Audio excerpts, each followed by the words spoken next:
Finance Minister Chrystia Freeland gave a 40-minute speech on the benefits of the 2024 budget in the House of Commons on Tuesday, but never mentioned the words Indigenous or reconciliation, and this did not go unnoticed by First Nations leaders. And yesterday, Canadians heard how the federal government plans to spend resources for the coming months and years. Yet this process is marred by a glaring omission. And I was there yesterday to be able to hear, and I did not hear any words pertaining to reconciliation, unfortunately. Brendan Mitchell is Assembly of First Nations Regional Chief for Newfoundland, who was hoping to see more of a commitment to First Nations in the budget.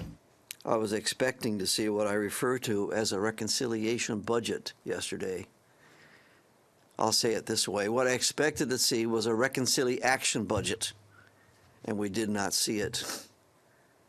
I remember being with the Prime Minister in large meeting rooms, 2 times at least, where he stated that my main or first priority as Prime Minister is into Indigenous people of this country. And I really was hoping to see more. Last week, the Assembly of First Nations put out a report that says it will take $349 billion to close the First Nations infrastructure gap by 2030.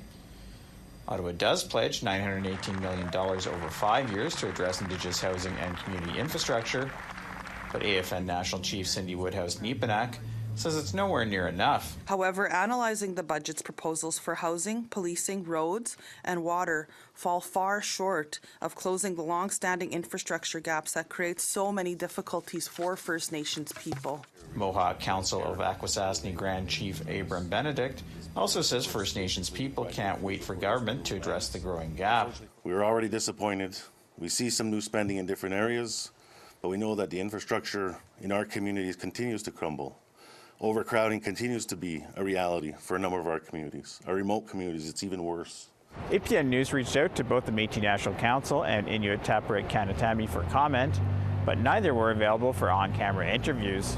Instead, both released separate statements, where MNC President Cathy says she is pleased there's an investment to recapitalize Métis capital corporations, but ITK President Nathan Obed says he's disappointed that there was no money to eliminate tuberculosis by 2030.